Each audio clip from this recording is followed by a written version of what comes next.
Hello बच्चों, let's read this question. The question says, if modulus of z1 plus z2 is equal to modulus of z1 minus z2, then the difference in the amplitudes of z1 and z2 is option A pi by 4, option B pi by 3, option C pi by 2, option D 0. इस question में हमें बोला है कि modulus z1 plus z2 equal है modulus z1 minus z2.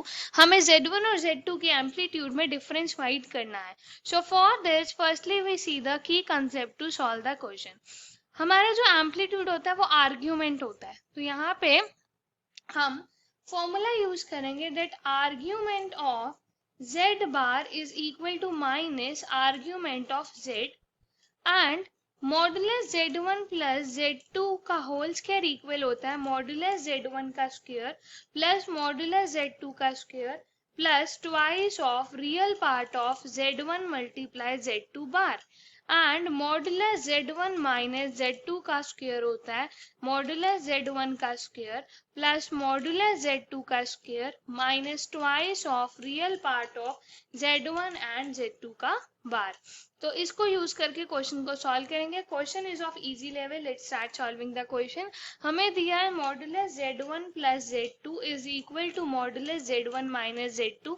हम इसमें दोनों साइड स्क्वेयरिंग करेंगे. This is modulus z1 plus z2 का square is equal to modulus z1 minus z2 का स्क्वायर. स्क्वायर ओपन किया, so this is modulus z1 का square plus modulus z2 का square plus twice of real part of z1 multiply z2 bar equal to modulus z1 का square plus modulus z2 का square minus twice of real part of z1 and यहाँ पे z2 का बार. तो ये z1 का square z2 का square तो कैंसिल हो गया. यहाँ पे हमारे पास आया 4 times real part of z1 z2 bar is equal to 0. That means real part of z1 z2 bar is equal to 0. इसका मतलब क्या है कि z1 z2 बार में रियल पार्ट 0 है. अगर रियल पार्ट 0 है दैट मीन्स उसमें सिर्फ इमेजिनरी पार्ट है.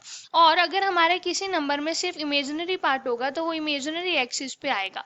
अगर वो नंबर इमेजिनरी एक्सिस पे आएगा तो उसका जो एम्पलीट्यूड है, जो आर्ग्यूमेंट है, वो कितना होगा 90 डिग्री. क्योंकि एम्पलीट्यूड और आर्ग्यूमेंट क्या होता है, जो भी हमारा जो नंबर है वो 90 डिग्री वो एक्स एक्सिस के साथ कितना एंगल बना रहा है. अगर वाई एक्सिस पे है तो वह एंगल 90 डिग्री हो जाएगा. That is pi by 2.